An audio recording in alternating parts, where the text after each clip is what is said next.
Chapter 579. Ari was startled and raised his head to take a look. However, there was nothing unusual in the vast water curtain. However, before he could turn his head around, another muffled clap of thunder rang out beside him. There was also turbulent and surging clouds that seemed to have sprayed out from the boundless curtain of rain, bringing along fine ice particles that were like the wind high up in the sky. They hit the back of his neck with a dense chill. Mutant. Ari's first reaction was absolutely excellent.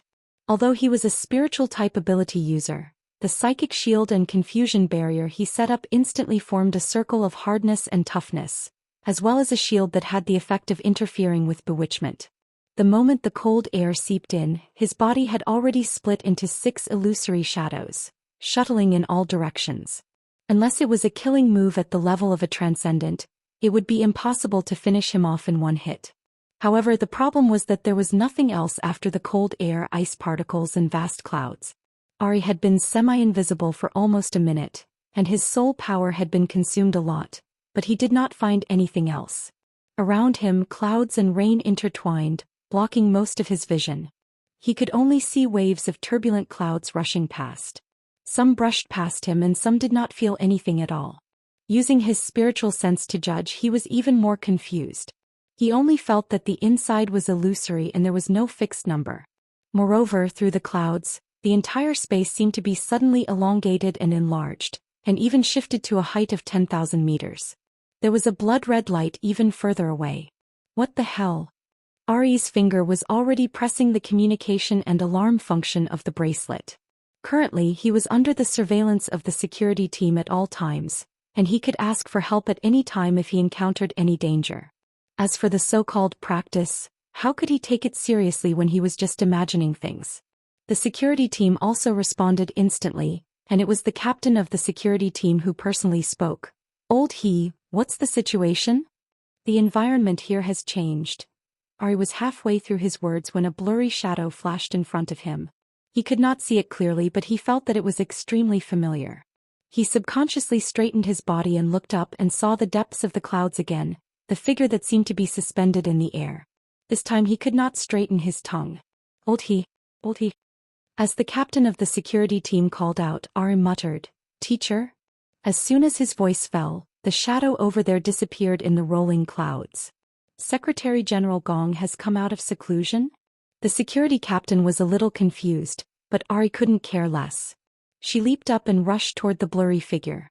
He ran forward a few steps but suddenly became alert. This was not Gong Chi's style. Furthermore, this series of cloud images was too different from the natural environment of the island chain. Could it be a mirage? Or was it some kind of malicious illusion?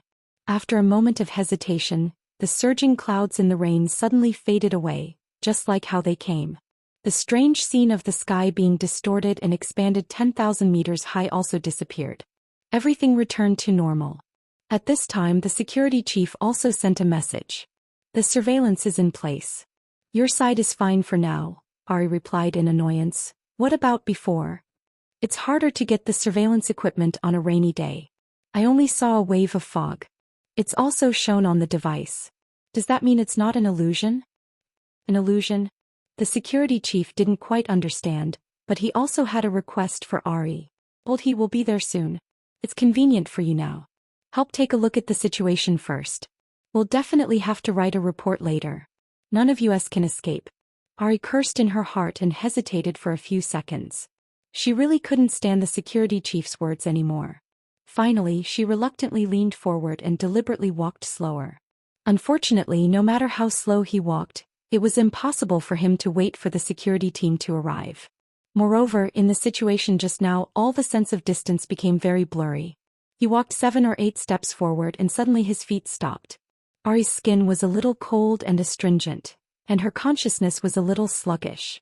That was the feeling of an illusory and extremely cold psychic power left in the air. That's right, this was indeed Gong Chi's aura. He subconsciously tensed up and called out in a low voice, "Teacher?" There was only the sound of the falling rain and the rustling of the volcanic rocks. Other than that, there was nothing else. Ari looked around blankly. Reason told him that the scene just now was indeed an illusion. Otherwise, many of the phenomena could not be explained. However, the psychic imprint left in the surroundings was the most conclusive evidence.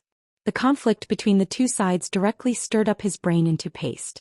While he was still in a daze, he suddenly heard a very low sigh. A new plane. Who was it? Ari shuddered violently and almost jumped out of the shield again.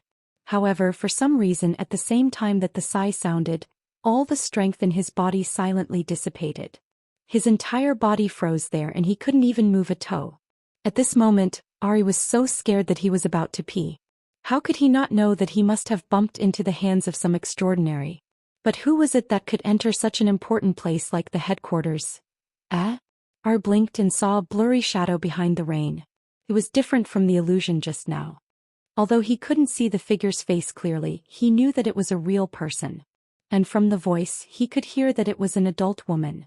The person who came had no intention of taking a picture with him. She only whispered there, "This person has a bit of crooked luck." "Are you talking about me? Talking to me?" Ari wanted to move his mouth, but found that even his ability to speak had been taken away. And the woman said again, "He was just spouting nonsense on the live broadcast, using my church as an example. Now that there are signs here in your headquarters, I wonder how you will stop the mouths of the people in the world." Sure enough, Ari's face first flushed red and then a little green. The person who came was really a high-ranking member of the Order of Justice. This was awkward. However, the woman was obviously not talking to him. There were other people present. Before he could finish his thoughts, the long feminine voice of the headquarters president, Abner, flowed out from the curtain of rain. "The discovery of any plane should be the commonwealth of mankind. This is a good thing worthy of celebration. What is there to block? Since the Lord Officiator happened to be here, we might as well seriously discuss the follow-up confirmation and exploration matters." Abner spoke softly and paid attention to the ups and downs of his syllables, as if he was telling a child a fairy tale. However, Ari, who knew his temperament well, subconsciously shuddered. This president was supposed to be in a meeting in Sandalwood City, but it was more likely that his main body was still in Sandalwood City. It was just that his mind wandered over here after receiving the news. Of course, President Abner could come to this small island if he wanted to. This was a matter of course. What really made Ari's brain stupefied was the person President Abner had addressed. Officiator? The Order of Justice's officiator? Ari froze in the curtain of rain. His entire body was soaked, but he didn't dare to move a muscle. There was a moment when he had the urge to tear off his own death-seeking mouth. Luo Nan, in the circular conference room 7,000 kilometers away, also wanted to tear off his own death-seeking tool. He didn't even have the time to rejoice that he had crossed the crater of abnormal states before he was forced into a corner by the meticulous mental senses of the two apex extraordinaries. Fortunately, the two extraordinaries were courteous to each other. Perhaps they were afraid of each other, so they wouldn't rashly touch each other's cage. Yes, it was more appropriate to use the term domain to describe it. The two's detection senses divided their territories and they crossed each other. It was hard to avoid some areas where they didn't have a tacit understanding, so they left some gaps. Luo Nan was extremely decisive. He gave up all interference actions in that area in the first instant and entered pure observation mode. His consciousness jumped directly to the polar domain, and he didn't dare to play any more scouting or eavesdropping. He retreated all the way to the Xia City area. After confirming his safety, he couldn't help but laugh involuntarily. He laughed at his death-seeking behavior just now, and he also laughed at the big mistake the two extraordinaries had made. Plane? Was this the name given to the space-time bubble? It was quite magical, but it was completely wrong. Admittedly, the cloud world existed as a plane, but it couldn't be linked to the Sandalwood Island chain. Those abnormalities were nothing more than Luo Nan correcting the precision of his coordinate system and its mode of action. He made a big death. No, he made an experiment. Right now, Luo Nan was on the podium, broadcasting live under the gazes of tens of thousands of people. And he used the excuse of adjusting the blood wool bracelet to openly stare blankly. This sudden laugh made many people stupefied. He Yuan was currently in contact with several higher-ups of the branch due to Ari's shameless remarks. They were discussing countermeasures. The contrast was too great when she saw Luo Nan's relaxed appearance. She subconsciously asked, "What's wrong?" "It's nothing. There's a problem with the coordinate system." Luo Nan came to his senses. He laughed and didn't speak anymore. But on the plane of his consciousness there was a point of origin. There were 3 vertical and horizontal lines pointing to various directions and dimensions, delineating the scale of deep space, the Earth, and even the other space-time bubbles. Perhaps this sort of marking was meaningless to an objective world. But to Luo Nan himself, it was a type of high integration. It was similar to the clairvoyance mode of the life sketches from before. This sort of mode filtered and integrated a huge amount of information, forming a corresponding judgment that was only effective to him. Whether it was the large bubble, the small bubble, the large world, or the small cage, they were all similar and equivalent in his thinking mode. He could use the same observation standard to link them all together. Luo Nan was fully deserving of being an expert in doing this sort of thing. This was especially true of the mysterious I symbol and the classical Cartesian coordinate system that was formed from it. It was simply the best framework that was specially created for this purpose. The nearby He Yuan, the Order of Justices, first ablatum 7,000 kilometers away, and Gong Qi from another plane could all be identified and judged using the same standard. As long as Luo Nan's domain was able to effectively interfere with the area involved, he would be able to map his own rules into that spacetime. It was just that this way, when the observation target acted on 2 spacetime bubbles at the same time, there was no doubt that this was referring to Gong Qi. He would also stack the contents of the 2 different spacetime bubbles together. It was just like Ari's hallucination. Luo Nan liked this result very much. And at the same time he knew that this could become, and he would do his best to make it into, a nightmare for many people. Right now there was no harm in starting from Chan City. His gaze turned to the live broadcast camera. In that position Zhangji was about to wake up. And Long Seven had already opened his eyes a step earlier than her. His sharp gaze shot over. And it was from Long Seven that the nearly 1,500 participants in the round conference room woke up one after another. Quite a few of them felt as if they had just experienced an unrealistic dream. But at the same time, there were quite a few people who absorbed nourishment from this unrealistic dream. They reorganized the operation of their own abilities. As more and more people woke up, the conference room gradually became chaotic. Luo Nan was certain that he wouldn't let the class continue. He took advantage of the fact that most people still hadn't completely regained their senses to declare. Chapter 580. Congratulations, King of Luck, Mr. 1 in 1,000. Don't joke about this. It's not that rare anymore, okay? It can't be helped. As long as we meet in Xia City, we're doomed to not be able to escape. So what if it's always luck? This is crazy. Don't they think that just because I'm in Xia City, I'm definitely a member of the Xia City branch? It's probably because you look like a bro. Bamboo Pole laughed out loud. His reaction was a bit conspicuous in this high-class restaurant, but he didn't care about the gazes cast at him. He just raised his glass to the middle-aged, slightly plump, yet still handsome short-haired woman across from him. The latter also raised her glass and clinked it with Bamboo Poles. She sighed once more. What an enviable luck. Especially when it's destined to fall on your head. Bamboo Pole raised his eyebrows. What do you mean? Isn't your relationship with that person destined to be the first to enjoy the moonlight? That's true, but can you please sit up straight first? Sun Jai didn't just say that before. She also used body language to express it. She smiled as she straightened her body. Under the light, the soul-stirring lines of her cleavage finally became a bit more normal. But she also mercilessly ridiculed her old friend. B rank is for showing off, not for acting. I'm not acting. It's just that the older I get, the pickier I get. Sun Jai raised her glass again before it even touched the ground. She wanted to pour it on Bamboo Pole's face, but Bamboo Pole immediately begged for mercy. The two had been friends for several decades. They were infinitely close to being friends with benefits, but they were far more than friends with benefits. Their feelings were subtle and smooth. They didn't treat each other as outsiders when they spoke. Sun Jai didn't hide her goal at all at this time. She took the initiative to clinch her glass with Bamboo Poles and said, "Now is the time for you to play your role." My role? Intelligence.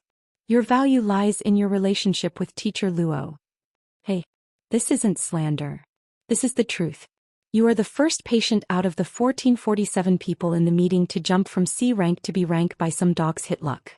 Why is it you and not someone else? Do you dare to deny that this has nothing to do with your friendship with that Teacher Luo? And then, of course it's because of the Ring of Blood will. There's nothing wrong with the blood will hoop, but it requires a number of people, a circle, and experience. Adding all of these factors together, only Mr. Luo can satisfy them. That's true. Bamboo Pole had more or less understood, but Sun Jai still wanted to make things clear. So I hope. Oh, to be more precise, Starry Sky Society hopes that Mr. Luo can come to our society and give another public lecture. The content can be the same as the one on the night of the 14th. Mr. Luo can do whatever he wants. All the preparations and expenses, including remuneration, we will definitely satisfy Mr. Luo. Of course, that includes you as a middleman. Bamboo Pole raised his eyebrows and laughed. Starry Sky Club? Bro, what are you doing? Sun Joy shrugged. An academic conference and a business cooperation. The LCRF is cooperating with the branch. LCRF has never been the only shareholder of the Starry Sky Club. We just provide a place for everyone to communicate and occasionally do the most meaningful theme. Mr. Luo's ring of blood will possesses such value. Bamboo Pole smiled but did not immediately respond. Sun Jai saw Bamboo Pole's reaction and knew that it would be difficult to persuade him this time. She also knew that although Bamboo Pole seemed to be joking, he was actually very determined. It would be very difficult to open an opening for him, so she settled for the next best thing. How about being a messenger? I'll pay you according to the middleman's price. After all, you still don't know Mr. Luo's own intentions. You have to say that to Secretary He. Besides, with your ability, are you afraid that you can't find a messenger? That's why I came to you. That's not because of your ability. Before he finished speaking, Bamboo Pole's increasingly sensitive senses noticed that a few tables away, a person was cautiously approaching and even making eye contact with Sun Jai. Sun Jai's genial expression probably made the person misunderstand something. The person straightened his clothes and hurried over. His heart was beating fast and he was a little nervous. However, his voice was still very clear and pleasant. Sister Jai, what a coincidence. Sun Jai raised her eyelids and her smile faded a little. This is my territory. Are you surprised to see me?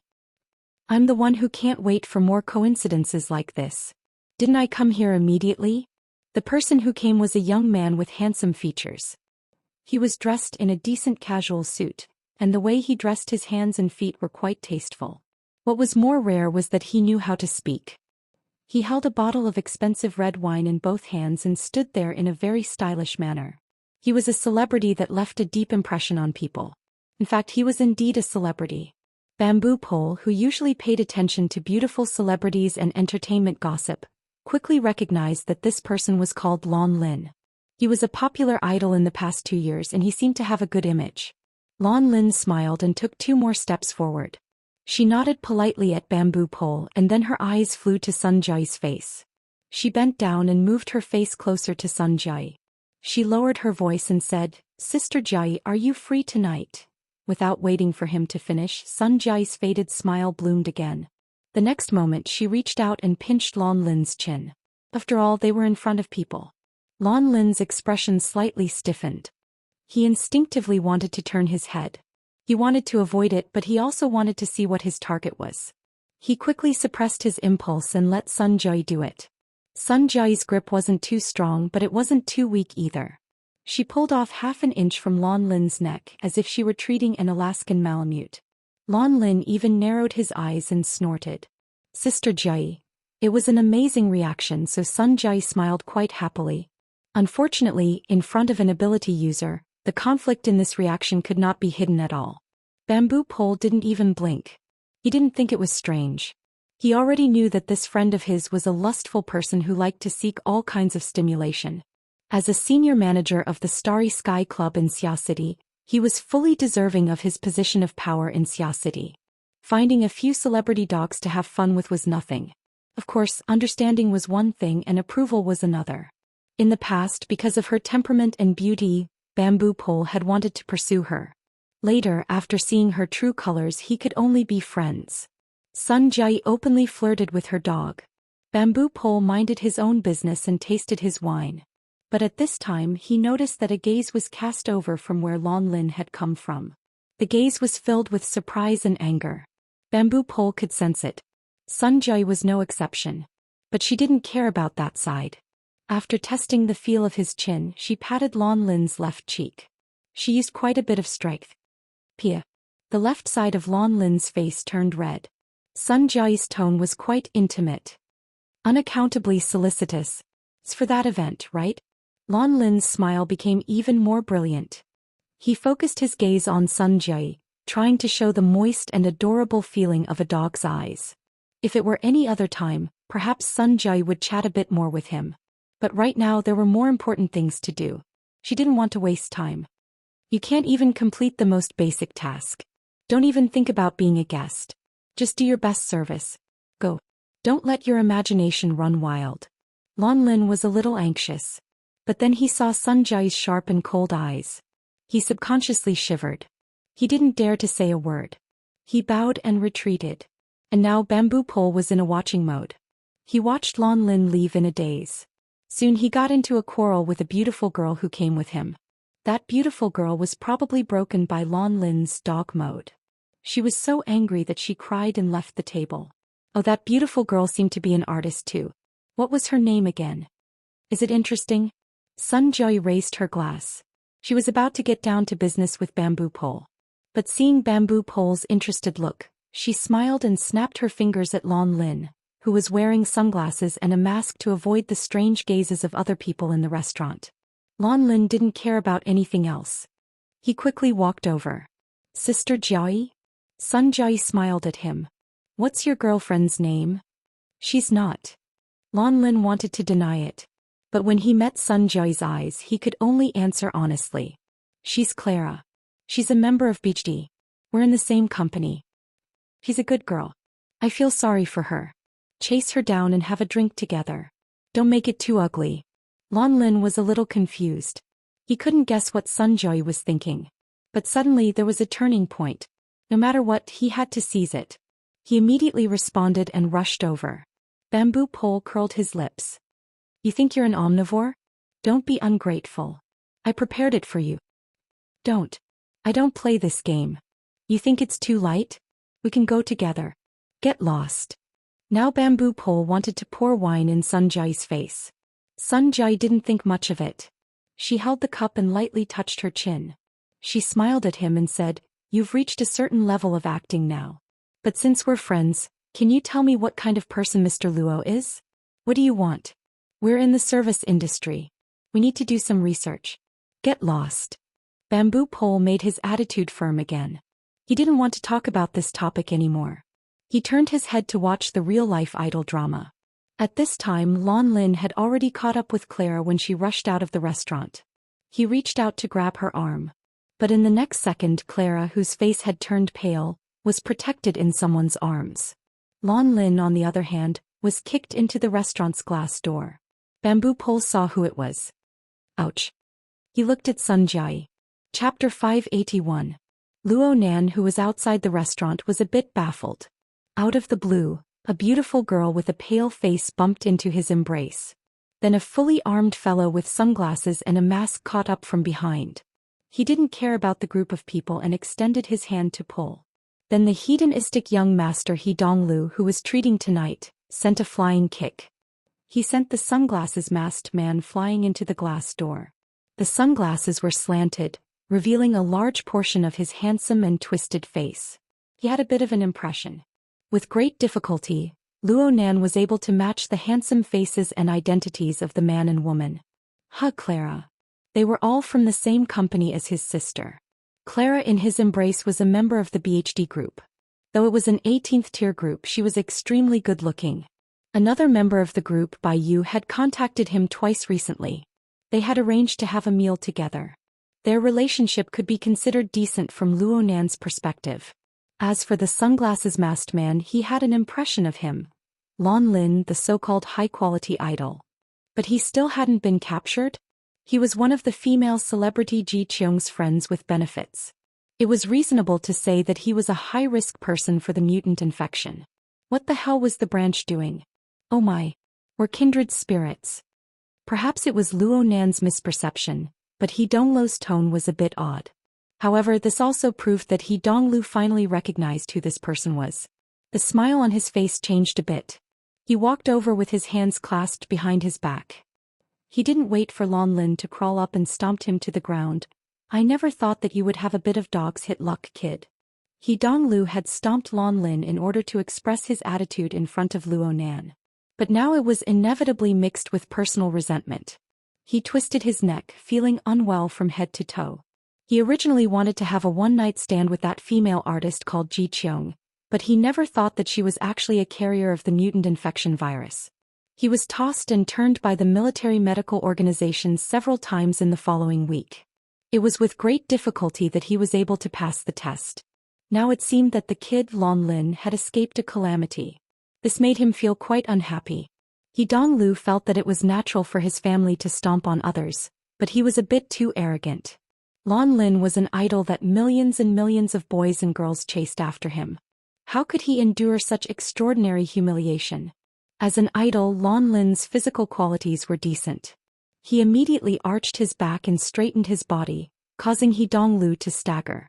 Then he held the glass door and struggled to get up, shouting, "Security, security!"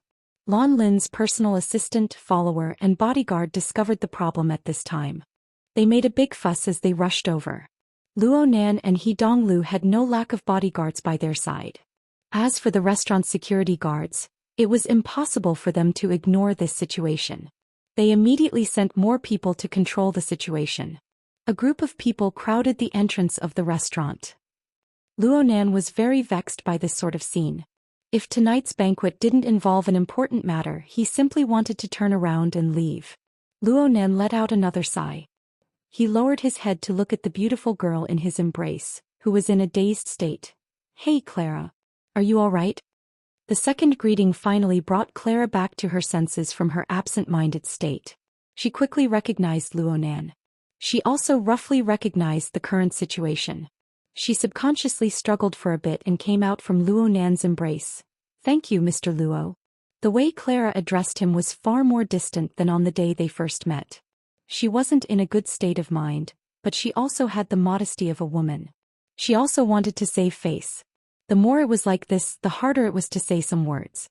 She was even more unwilling to stay here for too long.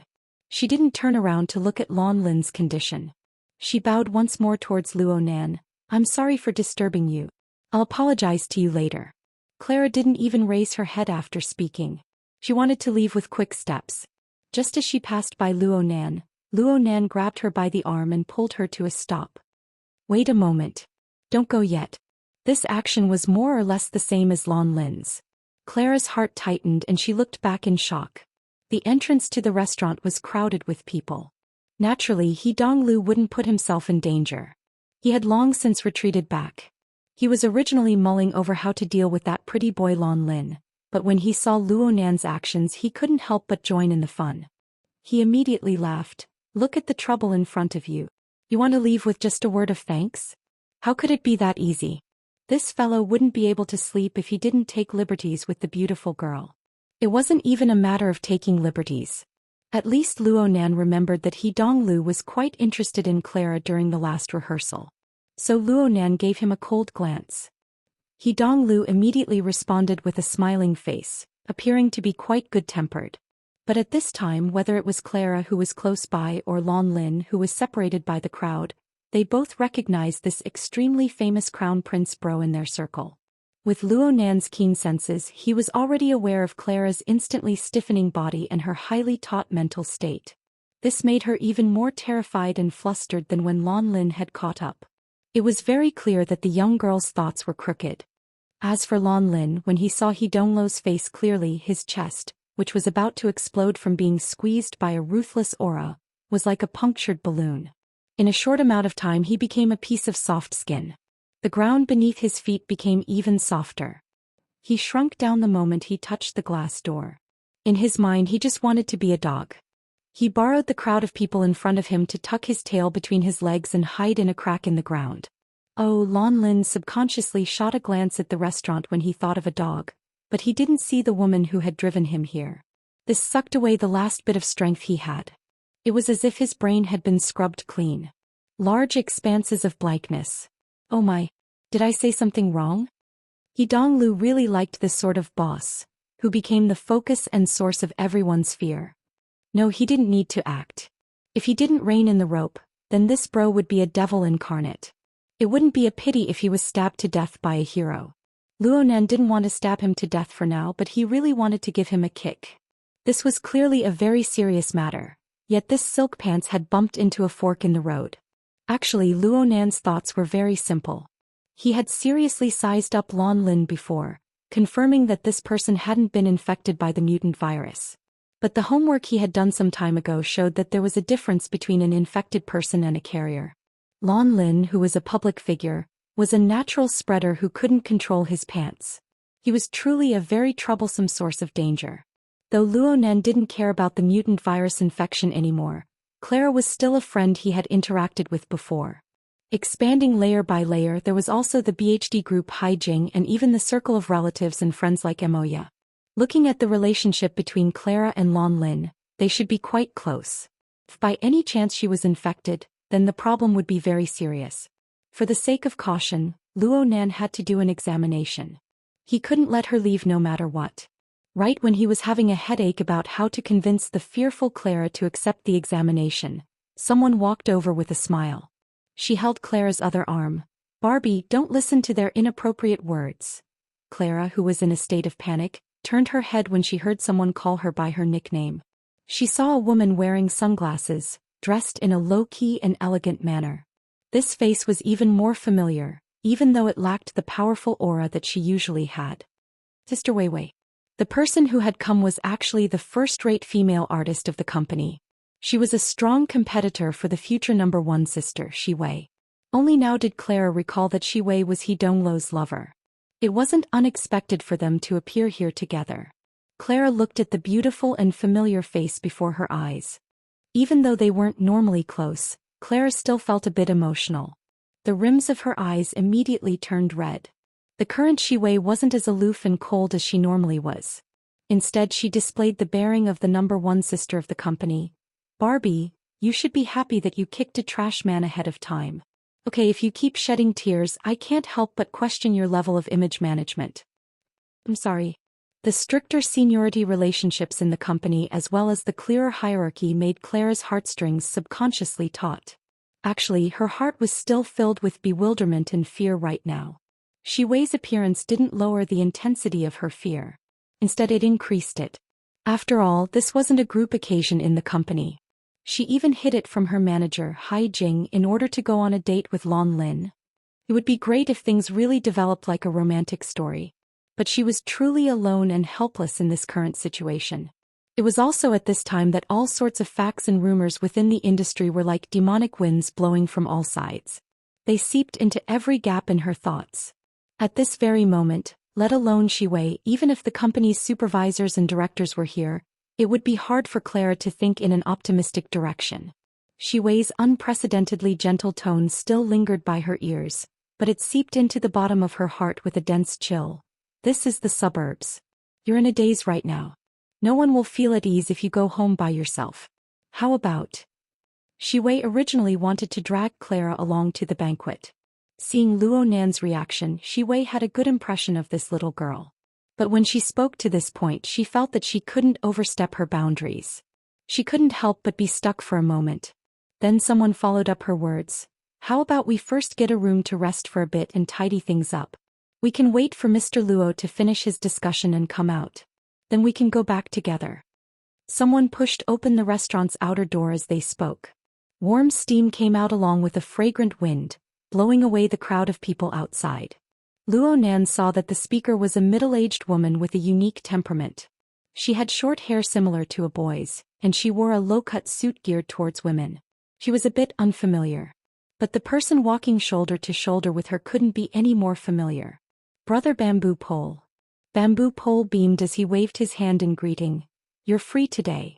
Come eat a feast." "Young master," he is treating. "Brother, I'm also here to see a friend." Bamboo Pole didn't chat with him in depth. He nodded and gave the initiative of the conversation back to Sun Jai. Sun Jai didn't pay attention to the other people present. She walked straight to Luonan, bowed slightly and offered her name card with both hands. "Sun Jai, one of the local supervisors. I failed to control the situation just now and disturbed Teacher Luo. I ask for your forgiveness." Since she called him Teacher Luo, then she was certainly from the inner world. She was also Bamboo Pole's friend. Luo Nan wouldn't treat her badly. He accepted the name card with both hands. He felt that Sun Jiao's suggestion had touched the bottom of his heart. He took advantage of the situation and said, Sister Sun's suggestion is the best. Clara, why don't you rest here for a bit? We can go together later. Luo Nan needed to give Clara a checkup. He also needed to contact He Yuan or Her Majesty Empress Wu to clearly ask about the follow-up handling of the mutant invasion. He had already instructed Qin Yikuan, who followed by his side, to make arrangements through the Hexaear. However, he was a bit regretful at this time. He didn't bring Cat Eyes along. Otherwise, he would have saved quite a bit of time and effort. Realistically speaking, Clara's will didn't carry much weight now that Luo Nan had made the decision. Luo Nan was worried that she was overthinking things. He simply flipped through his communications book. How about I get someone to come over and accompany you? Bai Yu and the others are nearby. Cat Eyes. No need. I'm fine by myself. Clara's voice was a bit hurried, reflecting an intense feeling of rejection. But soon she pursed her lips and lowered her eyelids. Her slightly curled hair hung down from her forehead. She really was like an exquisite Barbie doll, allowing herself to be manipulated by others. It seemed that there really was a bit of a misunderstanding. Luo Nan was able to feel that Clara's mental cage was withering and warping. There was still a bit of space that was unwavering. This kind of willpower had already exceeded the norm. Shi Wei continued to display the demeanor of a big sister. She stuck closer to Clara's body and laughed lightly. I can accompany Barbie for a chat. I'm not joking. I've always felt that this is a good thing. Clara didn't open her mouth, so she didn't have any objections. Luo Nan grunted and He Donglu didn't refuse. He just said, You're done settling things. Hurry up and come over. And so the matter on this side was settled. He Donglu and Luo Nan walked inside and the crowd of people in front of the restaurant naturally dispersed. As for a certain person who was curled up into a ball by the glass door. Who cared? Luo Nan turned his head back. His target was Bamboo Pole. Bro, do you want to come together? No need. Let's not disturb each other. Bamboo Pole giggled and waved his hand. Sun Jai shot him a covert glare, but Bamboo Pole didn't pay any attention to her. Luo Nan saw all of these small details and chuckled twice. He felt that this was a bit interesting. He really envied Bamboo Pole's carefree and easygoing attitude. Not to mention that Bamboo Pole also hid extraordinary wisdom within.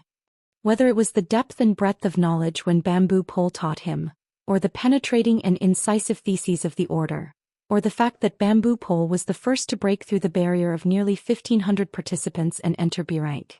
All of this proved that Bamboo Pole was extraordinary. The group of people continued to walk inside. He Donglu was a young master who loved to step on salted fish the most. He felt refreshed and his mind was lively, so he came over and said, Since we're friends, let's drink a few cups together. Actually, it's good to have Clara accompany you. We brothers drink for the sake of being relaxed and at ease. Luo Nan cast a sidelong glance at him. He never felt that he had any sort of brotherly friendship with this fellow.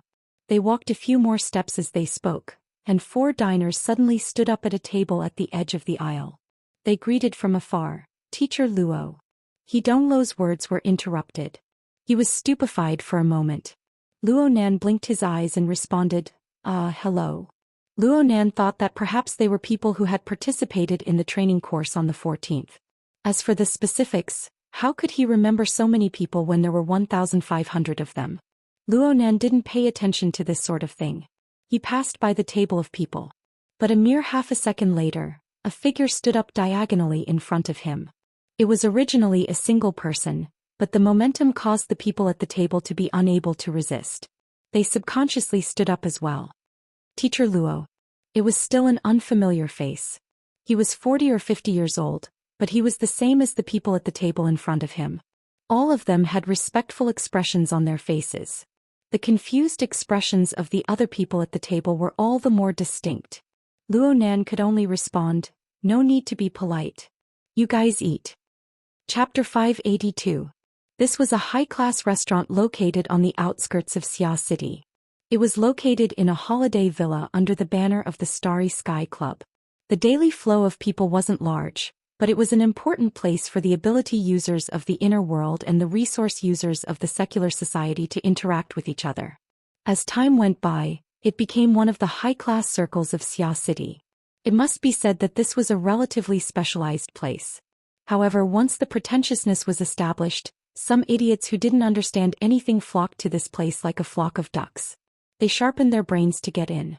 Under the tacit approval of the club's organizers, a considerable number of so-called outsiders came here to spend their money. This could more or less be considered a kind of cover. But at this time, when a quarter of the people in the restaurant stood up and addressed him as Teacher Luo, to express their attitude, any cover would be useless. There were over 100 faces in the restaurant. At least for the first few seconds, most of them were perplexed and curious. But as the 20 or so ability users addressed him in the same manner, these self-righteous but ignorant fellows quickly became homogeneous. They even displayed a more sincere and respectful attitude than those in the know. It could be imagined that in the future the address of Teacher Luo would become a legendary topic of conversation in the so-called circle along with his extraordinarily tender face. All those in the know and those who didn't know would take delight in talking about it. Such a change made Sun Jui, who had been observing from the entrance of the restaurant all along, subconsciously sigh. The less than 2 hours of teaching on the night of the 14th had introduced an extraordinary character to the world. Sun Jui really wanted to immediately hook up with Luo Nan, but she had to deal with the rotten tail pulled out by that dead dog Lon Lin. She could only watch as Luo Nan and his party climbed up to the second floor of the restaurant and entered the private room area. She used the fastest speed to finish dealing with the chores. There were no other irrelevant people in the surroundings. Sun Jui finally had the leisure to give Bamboo Pole a sneer. "You really aren't going to help me at all. But I didn't tear down your stage. Don't tell me you want me to explain everything from start to finish?" Sun Jui really wanted to stomp her 10 centimeters into Bamboo Pole's thick skin. But when she thought about how this fellow still had value, all she could do was roll her eyes. Bamboo Pole smiled and said, "Your dog won't be of much use tonight. Don't tell me you still have feelings for me. Let's be decent to the end. We'll finish the rest of the bottle and go home." Sun Jui continued to sneer, "You don't have to blindly think for me. A living dog has its advantages and a dead dog has its uses." Bamboo Pole observed a moment of silence for Lon Lin. Then, like a gentleman, he opened the door for Sun Jui and the two returned to their seats. Before he could settle down, there was a sudden commotion on the second floor and it was quite loud. At first there was the loud sound of a door being slammed, followed by a shrill voice shouting, "One last thing for him. It's better to leave as a martialist than to die at home as a sickly rich man." 5 seconds later, a tall and lean man with a cold expression appeared at the top of the stairs. At this moment, over 100 gazes from the restaurant downstairs were focused on him. This person could be considered a capable person. Even in such a state, he could still stride forward without looking sideways.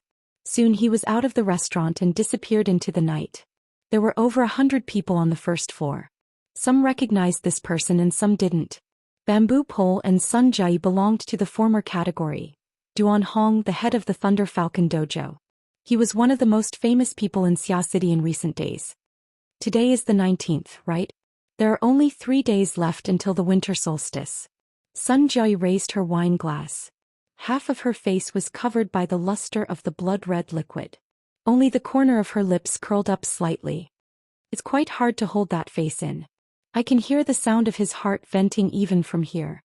It's as if a burden has been lifted from his shoulders. Bamboo Pole used an idiom to accurately describe the situation. A week ago, not many people paid attention to the grudge between the Thunder Falcon Dojo and the Divine Yu Dojo. But a few short days later, the winter solstice duel between the two dojo masters had become a hot topic in the circle of ability users in Xia City. Especially after that class on the night of the 14th. Teacher Luo had become the absolute focus of attention. Every word he uttered was broken down and analyzed. This included some gossip that had nothing to do with the main topic of the class. Back then, Luo Nan had mentioned the words Gym Master Xiu who taught me body techniques. He had also mentioned the Tinder as well as the classification of the basic unit, the central unit, and the expansion unit. These were relatively core concepts of the system. It was also from that night onwards that the name Xiu Xinyu rose quite a bit in the eyes of many people. Correspondingly, the Thunder Falcon Dojo, which had a direct conflict with Xiu Xinyu, became the focus of many people. Fine, they were actually the target of ridicule. As long as Duan Hong wasn't an idiot, he would certainly feel the pressure. As for what he would do next, it could be seen now. At this time, a young man chased down from the second floor. He hurried past. Though he was dressed in casual clothes, the two recognized him. He was Zhu Ling, a lieutenant colonel of the Coastal Defense Army. He was Blood Prison Tianbang's adjutant. He was the standard rising star of the military. It's better to find someone from the military to solve the problem. Bamboo Pole took a sip of wine. He knew that Duan Hong had a military background, but Duan Hong was quite thoughtful to be able to find He Donglu after so many twists and turns. Though Bamboo Pole didn't see the scene, he could guess it. He Donglu mediated in the middle and Duan Hong got off the slope like a donkey. Duan Hong could give up a favor along the way. Luo Nan would certainly fall for this. After all, Xiao Xinyu really couldn't afford to be tossed around. As for what Duan Hong's final style was, his persona, and what other tricks he would use in the future, it no longer mattered to the overall situation. He Donglu is treating us to a meal. First, he's giving us a favor. He should have some ulterior motive. Sun Jiai pondered over the knots within and naturally came to a preliminary conclusion. Does the He family want to take a step further with Mr. Luo? There's no need for He Donglu. Secretary He is enough. Sun Jiai's eyes squinted in laughter. That's not necessarily true. Oh, there's an inside story. An exchange? As long as you're willing to help. Go ball. Bamboo Pole didn't say anything. He recognized Sun Jiai as a friend, but he never forgot the difference in positions between the two. The Starry Sky Society invited Luo Nan to open a class. It was fine if they just wanted to ride on the limelight. At most, it would be a matter of who earned more and who earned less. Presumably, Luo Nan wouldn't care. But the problem was it really good to have Luo Nan too involved with the Starry Sky Society? 4 ability users. Not accepting missions from the Starry Sky Society was certainly the performance of a rookie. But at the same time, lingering in the society's circle without going was undoubtedly the starting point of depravity. The Starry Sky Society was a circle of the inner world's periphery created by the cooperation of headquarters and several capital powers. The purpose of its establishment was to realize the effective exchange of the value of ability users with the capital of secular society. Since the issue of exchange of interest was involved, it was obviously a super fat piece of meat. Everyone wanted to take a bite out of it. As a result, within this society and its attached organization, there were all kinds of entanglements of interests and dark sides that people couldn't bear to look straight at. And the corresponding hundreds of stimulating temptations were the culmination of human society. Bamboo Pole believed himself to be a layman. He was far from being a moral gentleman, but he was an adult with many years of experience. He had his own sense of judgment. But what about Luo Nan? His terrifying worldview was basically set in stone. His outlook on life and values were still in the developing stage. Even if jade was not cut and polished, it would be useless. That was only true for a rock. If there was a giant fusion reactor in front of him, it would be better not to take the risk. Bamboo Pole swirled his wine glass. He looked relaxed, but he had erected a high defensive line in his heart. Sun Jiai was also swirling her wine glass. Her eyebrows and eyes, beneath her exquisite makeup, seemed to cast shadows on Bamboo Pole's face through the swirling wine. It also seemed to drift to a place that was hard to reach. It couldn't be said that the two didn't have any appetite for the rest of the time, but most of their minds weren't on chatting. Another 10 minutes or so passed. Shi Wei, who had gone to help Clara settle down earlier, walked into the restaurant and headed to the second floor. Sun Jiai looked at her watch. She used Shi Wei's ascension to the second floor as the starting point. She brought out the last of her patience and waited for another 7 or 8 minutes. Finally, she stood up. I'm going to say hello to Mr. Luo and the others. Do you want to come with me? We agreed not to disturb each other. Sun Jiai's exquisitely sculpted eyebrows rose. They were like sharp blades that could chop down at any time. Bamboo Pole shrugged his shoulders and the words that followed were cut short. Sun Jiai ascended to the private room area of the restaurant's second floor 90 seconds later. She had an extremely precise grasp of time. The hot appetizers were just served when she arrived at the entrance of the private room. She entered with the food server. There were very few people in the room. Aside from Duan Hong and Zhu Ling, who had just left, there were only Luo Nan, He Donglu and Shi Wei. However, no matter how much Sun Jiai thought about it, she still didn't expect to see such a scene when she pushed the door open and entered. Shi Wei was at the center of the scene in the private room. This beauty had already unbuttoned the cuffs of her shirt. She folded the sleeves up, revealing her white lotus-like arm. As a superstar, Shi Wei's body was first-rate in terms of talent and maintenance. Under the soft lighting, her arm was like a divine item carved out of white jade. Even though Sun Jiayi was also a woman, her heart still rippled when she saw it. All right, Sun Jiayi was a famous omnivore in the circle. Her gender was not restricted. Her heart was simply moved when she saw this scene. She even thought that she might add one more person to her prey list later. As for the hedonistic son of rich parents like He Donglu, she really didn't put him in her eyes. The problem was the position of Shi Wei's white jade arm. Wasn't it a bit inappropriate? That white jade arm was stretched out on the table. It was crooked yet not crooked. It was straight yet not straight. It was natural and alluring. The problem was that most of her wrist was grasped in the palm of Luo Nan's right hand. Luo Nan's other hand was like a ruler. He measured from wrist to elbow and then to upper arm. Please, you're not a fashion designer. What's the point of poking and prodding with your finger? Sun Jiayi's eyes were extremely sharp. She could see from the degree of creases on Shi Wei's clothes that this female star had already pulled out the hem of her shirt. If she were to straighten up right now, she might even be able to see a chunk of her belly. Describing such a scene as disheveled was not a problem at all. It didn't matter if this scene was seen by the food server, but it really wasn't appropriate for a famous supervisor to get involved. Chapter 583. He was really rash. This was the first thought that came to Sun Jiayi's mind. If it were someone else, she wouldn't have made such a low-level mistake. With the standard of her spiritual senses, even if she didn't enter the room, she could still roughly grasp the situation in the room. But the problem was that the person she was facing now was an extraordinary genius who had just come up with the cage theory and guided 1,500 ability users and extraordinaries to battle for 300 rounds in the Abyss region. It was this genius who stated that the majority of mental senses were a conflict between violating and being violated. The winner would take it all and the loser would die. No matter how much self-confidence Sun Jiayi had, she could only be a violated character in a wrestling match on the mental plane.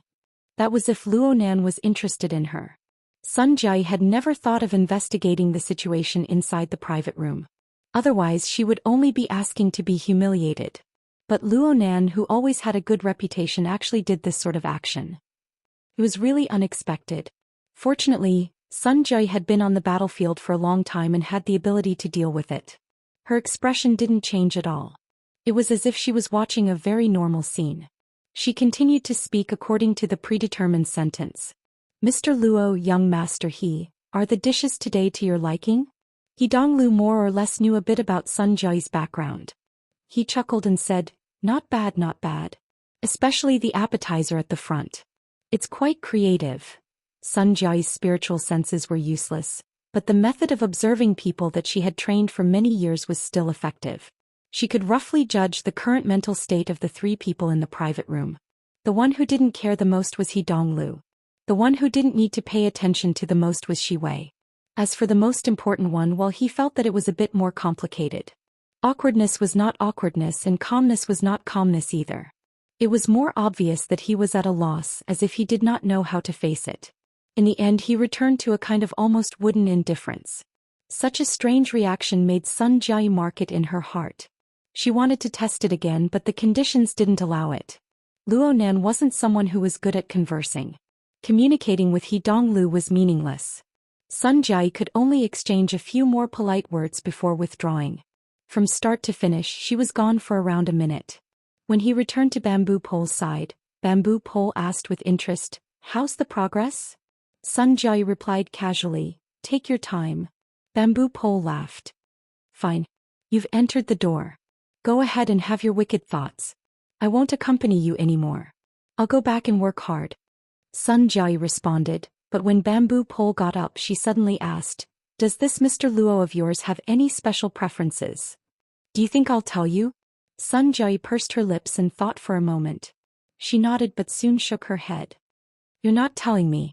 Is it to keep it a secret, or is it a secret to begin with?" Bamboo Pole was slightly startled, but then he smiled and pointed at her. "You're smart, but don't overdo it. This is advice from a friend." Sun Jiayi bowed slightly in her chair. "Thank you, goodbye." Bamboo Pole glanced at her again. His finger slid across his brows, and he performed a nondescript salute before leaving with a smile. As she watched her old friend disappear into the darkness outside the restaurant, Sun Jiayi lowered her head and thought seriously for a few minutes. Then, in her personal storage space, she opened the information that she had already collected and organized. This included all the information regarding Luo Nan that could be gathered from various channels. It was voluminous and hard to count. It was impossible to comb through all this information in a short amount of time, but Sun Jiayi already had a clear goal. She used her AI to filter and extract all the information she could find on Luo Nan's social interactions in various situations. This included images and written records. She created a new folder, thought for a moment, and named it Persona. Then she connected to a secret channel through the internet. Maybe we need to increase the input of the psychological analysis team. Yes, we need it now. Luo Nan wasn't too affected by Sun Jiayi's entrance in the private room on the second floor, but he never planned on spending too much time on Shi Wei. Not long after Sun Jiayi left the room, he stopped measuring with his fingers and spoke to He Donglu. Of course, it's possible to make a tattoo with extraordinary effects.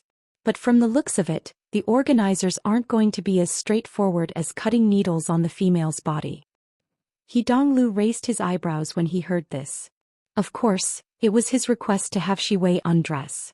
In reality, the grand banquet that was coming soon had prerequisites arranged. The participating guests would have to compete in the progress of the missions. Once they won, they would possess high authority in the grand banquet. They could even become the legendary emperor of the party. This would have an enormous effect on raising his prestige in the circle. The theme of this year's grand banquet was Night of Mystery.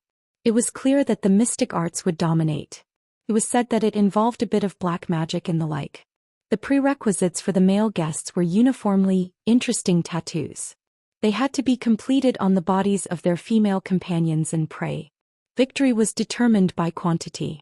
Frankly speaking, He Donglu didn't expect Luo Nan, who was an abstinence type, to be able to solve his problem.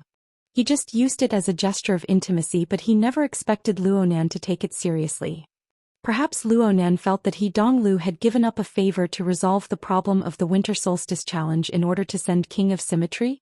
Alright, being able to be an emperor for once was certainly an enormous temptation. But I really did come here today to do proper business. He Donglu's heart was indescribably depressed, but he still put on a look of pleasant surprise. You figured it out? Probably. What move is it? Luo Nan thought for a moment, but he shook his head. I don't want to say. He Donglu nearly choked to death on the spot. He swallowed the dry air in his throat with great difficulty. He forced a smile and said, isn't it a bit too early to ponder over the competition for the mission? I'm not interested in the so-called mission. Luo Nan just felt that the organizers of the grand banquet had no lower limits in their thinking. He didn't want to dirty his mouth with those words, so he gave a simple explanation and didn't say anything else. I'll strangle you to death. Okay, I don't even believe it myself. He Donglu choked twice in a row. He wanted to get a bit angry, but when he looked at Luo Nan's wooden and childish face, it was hard for him to make excessive guesses. He could only console himself. Forget it. In any case, this is just the warm-up phase. There will certainly be further explanations in the future. With my resources, even if I can't compare to you professionals, it'll be fine if I put in a bit more effort. He Donglu glanced at the hot plate that had yet to be cut. He forcefully suppressed the emotions in his heart. Just like the main dish that had yet to be served, the theme of tonight's banquet had yet to be truly spoken.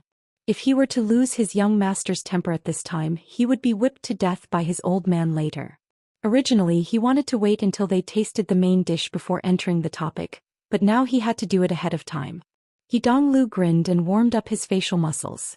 Then he immediately took out an exaggerated tone. Professionals. You can't help but admire them. Especially people like you. Just now on the first floor I've gained new knowledge. It's truly incredible. What's incredible? Shi Wei tidied up her clothes. Her face was smiling like a flower. She was familiar with the venue. She was a very good partner, so she took out her curiosity and inquired at the right time. He Donglu asked curiously, You didn't see? Oh, you went to take care of that little Barbie. That's truly a pity. You don't know this, but when Brother Luo entered the hall on the first floor, at least a third of the people stood up in a hubbub. They all called him Teacher Luo. How could it be like this? Xi Wei's professional acting skills allowed her astonished and amazed posture to be on point. In comparison, He Dongluo's flattering technique was quite lacking. Plus, he was a layman to begin with. No matter how vivid his words were, it would only make Luo Nan feel awkward. There was no better effect. Luo Nan looked at his watch. Right when he was thinking about whether or not he should give a few words of warning, He Donglu finally ended his introduction under Xi Wei's hint. He rubbed his hands and entered the main topic. Hey, I'm a layman. There are some things that I can't explain clearly, so I won't say too much and make a fool of myself. I just need to show my admiration. Then let's have a straightforward. The hedonistic young master played with the tone of the Jianghu quite well. Luo Nan felt that these words were more pleasing to the ear than the previous words.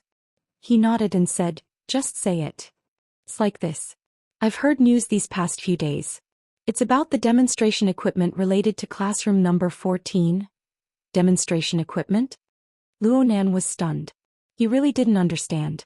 It was the day before yesterday or the day before yesterday. You made a few bracelets and distributed them.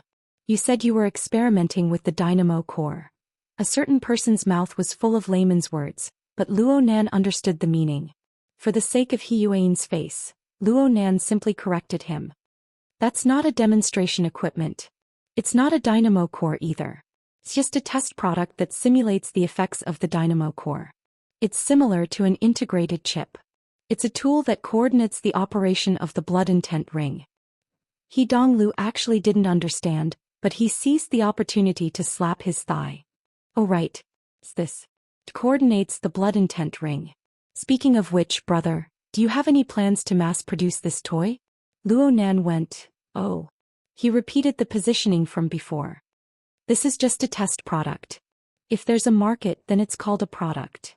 He Donglu wasn't good at this, but he was used to being a hedonistic young master. He really had a heroic spirit of his own. Let's be frank. My family wishes to cooperate.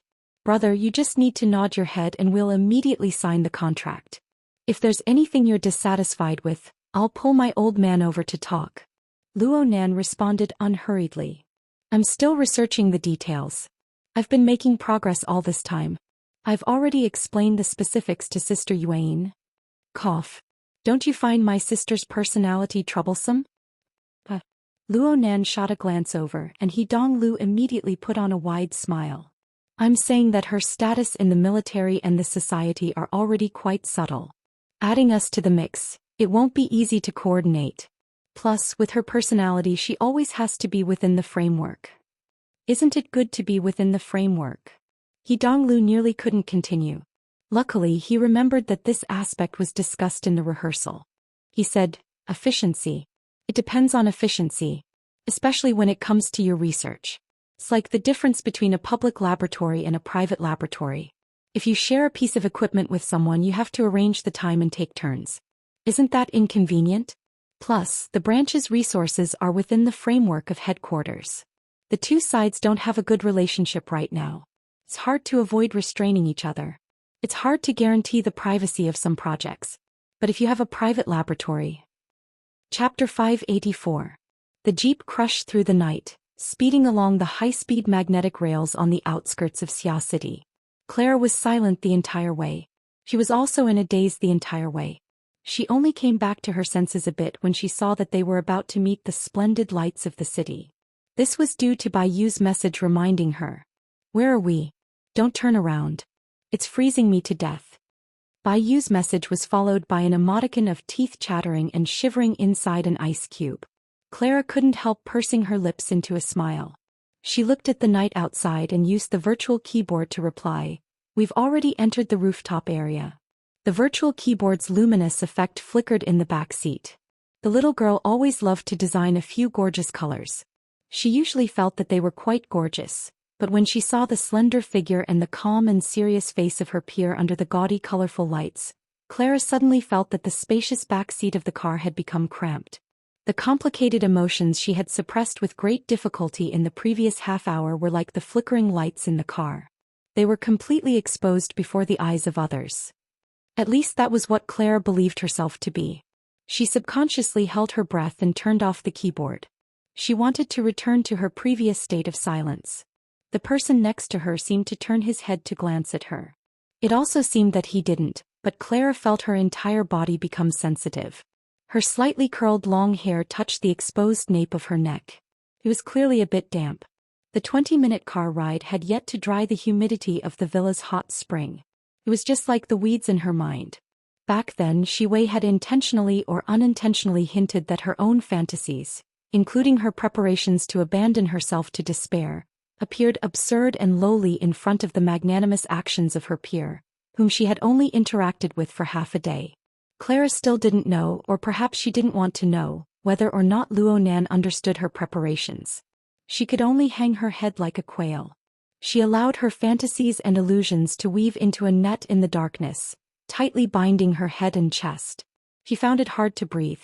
The incorporeal needle of time suddenly sped up and then slowed down, teasing and tormenting her to its heart's content. This feeling, which could only be experienced by herself, seemed to be even more unbearable than the conflict outside the restaurant an hour ago.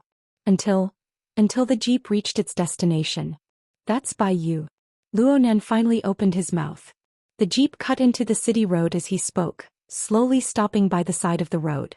Bai Yu, who had wrapped herself up like a hairy ball, was hopping around under the streetlights. She saw a small tank-like SUV come over and she subconsciously jumped back a step. Only then did she see the car door open. Luo Nan, dressed in thin casual clothes, got off the car.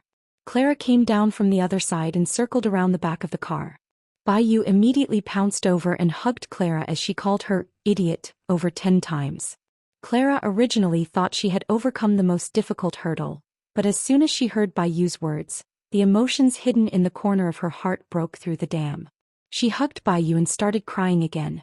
Luo Nan was truly helpless when faced with this sort of situation. He immediately had thoughts of fleeing far away. He watched as Clara wholeheartedly hugged Bai Yu and cried. Bai Yu came back to her senses a little, so he focused his voice and whispered in her ear, "Your house is nearby, right? Claire, take care of him.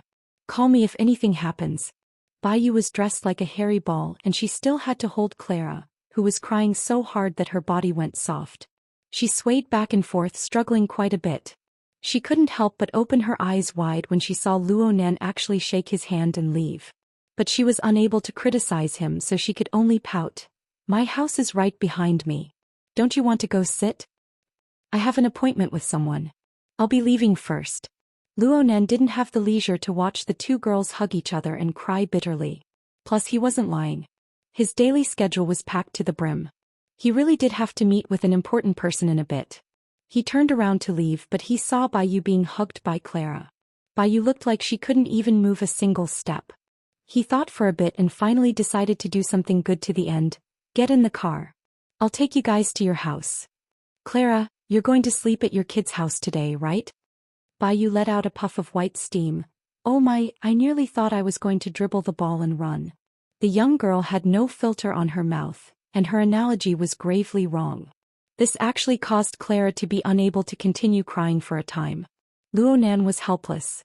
He could only invite the two girls into the car and let Bai Yu lead the way. They drove to the residential area in the back. Clara was much more relaxed now that she had a friend by her side. Right now she was curled up in Bai Yu's embrace. She was no longer crying, but she was a bit drowsy and sleepy. This was most likely the aftereffects of her rapidly relaxing mental tension.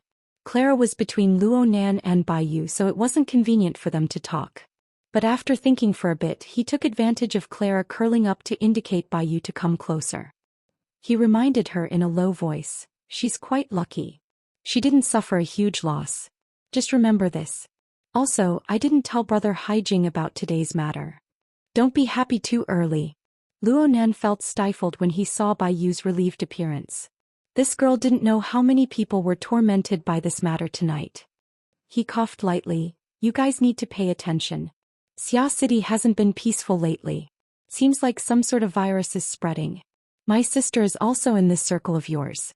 It really is very complicated. The more you make friends like this, the more cautious you need to be. Otherwise you'll be caught off guard. I'll help you guys get in touch later. You guys can all go get your bodies checked." Bai Yu's eyes widened once more when she heard the arrogance of his age and seniority. She hated that she couldn't open her mouth and bite a certain someone. But at this time, God's off-road vehicle accurately stopped outside of Baiyu's house. Luonan didn't give Baiyu a chance to speak. He drove the two girls out of the car and drove away. Behind him, Baiyu fiercely waved her fist at the taillights of the car. Luonan could only shrug and look at his watch. It wasn't even 9 o'clock in the evening. Their schedule was quite frugal. That's right. Ever since He Donglu's request for cooperation was rejected by him, the rest of the meal relied entirely on Shi Wei's top-notch level of communication. Only then were they able to enjoy themselves to the fullest.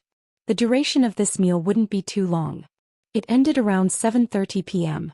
Then came the examination of Clara and sending her off. Most of the time was spent on the road. Luonan sighed and rubbed his head. His thoughts weren't particularly smooth. He felt that it was strange when they talked about cooperation during the meal. The relationship between He Yuan and the He family seemed to be a bit more distant than he imagined. He Yuan was clearly the one who transferred the invitation this time as a middleman. Ever since the lecture on the 14th, Luonan's private communications had always been in friend and family mode. Anyone who wasn't in his address book would automatically be rejected. It was all thanks to He Yuan that He Donglu was able to contact him. And it was because of this that Luonan looked down upon He Donglu, or perhaps the He family behind He Donglu who wanted to start a new business. If it weren't for the fact that the young master of the He family had resolved the winter solstice challenge, Luonan wouldn't even be bothered to smile at He Yuan. Luonan pondered for a moment. He felt that he still needed to communicate with He Yuan. At the very least he needed to report today's situation. He directly dialed He Yuan's Hexier number. This time the call connected very quickly. Mr. Luo? Sister Yuan, I've met with He Donglu. The greeting gift he gave me was quite good. He resolved the matter of Gym Master Xiu's Winter Solstice Challenge. However, looking at his intentions, he wants to obtain the technical authorization for the brick, produce it and sell it on the market. I didn't agree. The so-called brick was the bracelet mentioned during the meal. It was the imitation dynamo core device that Luonan had designed for the sake of consolidating the results of the Blood Intent Ring. Why did he choose this code name? One reason was because the Blood Intent Ring's original name was Fortress. Could be considered a brick and a tile when dismantled. The other reason was because Luonan was ridiculing himself. The technical content of this toy wasn't high. Luonan felt that it wasn't even comparable to the elementary dynamo core product in Gym Master Xiu's Tai Chi Ball.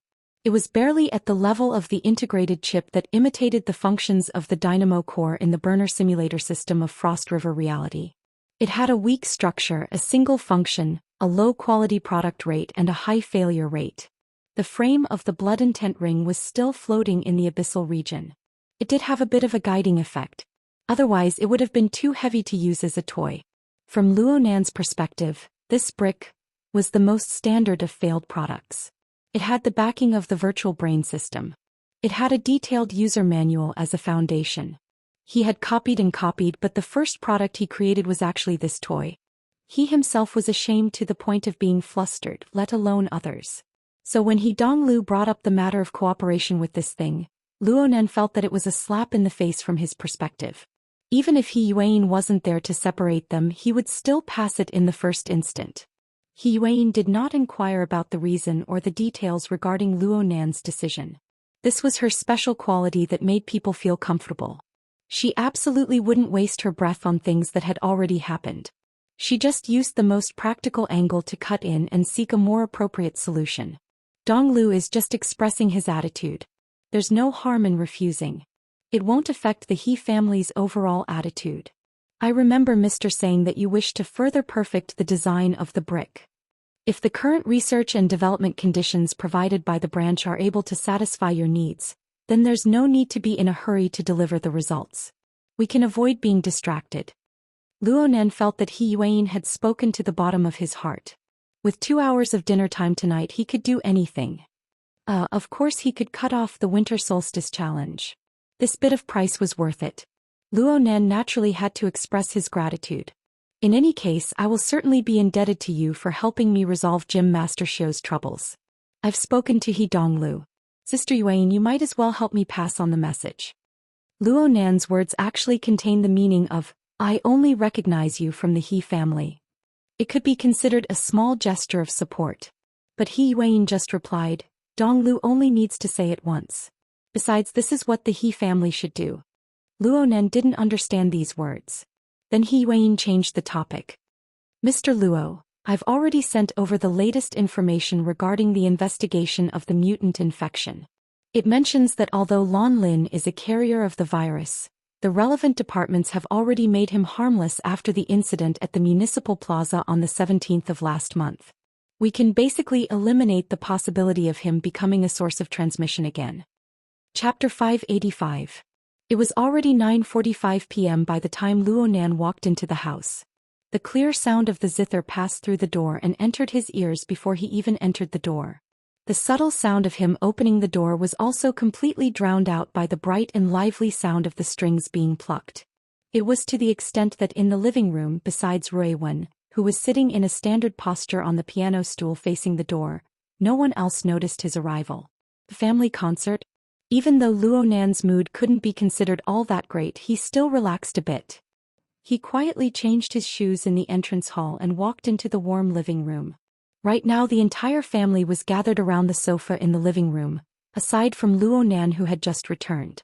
His uncle and aunt sat on the main sofa shoulder to shoulder with their backs against the door. Only the back of their heads was exposed. Mo Pring sat on his aunt's side. He rested an arm on the armrest and swayed back and forth, but his body was sprawled on the carpet. He was very comfortable. But in terms of comfort, it still belonged to Mo Ya, who occupied one side of the sofa and the chaise lounge. This sister didn't have a proper posture when lying down. She didn't have a proper posture when sitting. Her slender waist rested on the armrest. Her long legs were half bent and half straight. She was so idle that it made one's hair stand on end. Yet she still held the guitar. Her fingers and the plectrum plucked the guitar strings back and forth. She was as agile and dazzling as ever. This song was adapted from a classic rock song. Emoya had returned to her old profession and was in charge of the melody. Luonan listened to this part. The interludes and gorgeous polyphonic interpretation, and even the finger-picking techniques were used. The rich timbre and improvisational variations perfectly verified the high validity of the nickname Finger Palace. Compared to Emoya, Ruiwen sat upright under the cover of Emoya's gorgeous melody. Not only was her posture much more rigid, she mostly strummed the strings and she occasionally broke down the chords back and forth. She also appeared much simpler. However, the metal strings beneath her fingers vibrated slightly. The resonant amplification of the single-panel box allowed the deep and penetrating timbre to be divined out. This was probably the best standard that the mid-range practice guitar in her hands could achieve. What was even more beautiful was the precise control. It could be said that she had firmly grasped Emoya's nearly casual and colorful rhythm. So much so that Luonan was nearly unable to distinguish whether the rhythm carried the melody, or whether the melody carried the rhythm. The song was quite simple, but it was almost perfect for two guitars. At the end of the song, before Emoya could comment, Mo Peng was already cheering loudly and praising. Ruiwen's rhythm is unparalleled. Speak properly. Luo Shuqing slapped her son's scalp. Mo Peng didn't even have time to complain when Ruiwen stood up from the piano stool. She nodded her head in greeting towards Luonan. Only now did the others see Luonan enter the door. Luo Shuqing also stood up. She looked up at her watch and frowned. It's almost 10 o'clock. You've been wandering outside all day. How did you learn from Mo Peng? Mom. Mo Peng was just about to prop himself up, but he didn't have any strength left. He was filled with grief and indignation. I go home on time every day. Why aren't you worried that Nanster will lead me astray? Go upstairs and sleep. Luo Shuqing gave her son a light kick. She had the heart to instruct Luonan a few more times, but when she thought of the special circumstances her nephew was in right now, she was unable to continue for a time. Luckily, her husband spoke up at this time. It's already 10 o'clock. Ruiwen has practiced the piano for nearly 2 hours. He must be tired. Everyone should go to sleep. Yep. Nan needs to adapt to the new rhythm as soon as possible. You're still young. Learning to enrich yourself and laying down your foundation is the most important thing. You need to calm your heart. Luonan obviously knew what his two elders were worried about. He went, yep. He didn't make any empty promises. He was just like he was in the past. He was an introverted and quiet child. If he could really be the same inside and out, then that would be the most gratifying result for his aunt and uncle. Everyone wash up and go to sleep. Ruiwen can consider going on stage with me this weekend. Emoya stood up as well. She grabbed her guitar and stretched her back. She even waved her hands twice in passing, emitting a humming sound. Luo Shuqing couldn't find her daughter pleasing to the eye no matter how she looked at it. Going up with you to swing a sledgehammer? If we really do swing, then we'll be excellent idols. Emoya walked barefooted, giggling as she walked upstairs. She was completely unaware that her unintentional words had caused Luo Nan to subconsciously frown. 5 minutes later, Luo Nan knocked on Emoya's door. A few seconds passed before Emoya opened the door for him. She wore only a thin nightgown and her hair draped over her shoulders. She clicked her tongue twice. What a rare guest. It seems like a certain someone hasn't come to visit since he's no longer lacking in funds. That must be the reason why you ran away from home for nearly 2 months. The corner of Luo Nan's lips twitched as he retorted. He walked straight inside. He wasn't in the mood to joke around with Emoya. Emoya indicated for him to sit on a chair by the window. She sat on the edge of the bed with her legs bent. She casually fiddled with her hair. What's wrong? You look like you're suffering from a deep hatred. Did you hear some annoying news from your circle? You could say that. It was easy to talk with smart people. Plus, Luo Nan didn't have any misgivings about many things since he exposed a few of his true circumstances. He didn't need to beat around the bush. My circle is fine. But it's best to be a bit more careful when you're in your circle. There's news that to be exact, in your company there's at least one, maybe many virus carriers. HIV. It's even worse than that. Luo Nan extended his hand and gestured at Emoya's head. Something that can grow horns on your head, cover your body in scales, and grow a tail on your butt. Emoya was stupefied. Then she reacted, mutant. In this era, the threat that mutants could bring about, from reality to rumors, were all sorts of assaults that disturbed people's thoughts. Emoya's reaction wasn't out of the ordinary. Luo Nan recalled the information he had just obtained from the branch's data. He felt that it was useless to talk about these things too much. It was most important to let Emoya clearly understand where the source of danger was. Your company has already confirmed that the infected and carrier is Ji Qiong. Of course, she's already under control. There's also a suspected case right now. We're currently tracking and controlling it. Yeah. It's that excellent idol Lan Lin. Ji Qiong? Lan Lin? Emoya pondered for a moment. A smile rippled from the corner of her lips. I have a rough idea. It seems that this virus is transmitted through sexual channels? Couldn't women be a bit more reserved these days? Luo Nan choked for a moment. He was a bit speechless towards Emoya's sensitivity, but he still had to say what needed to be said. It's basically like this. But we can't eliminate the possibility of other routes of transmission. I'm mainly worried about your band. They don't pay attention to their private lives.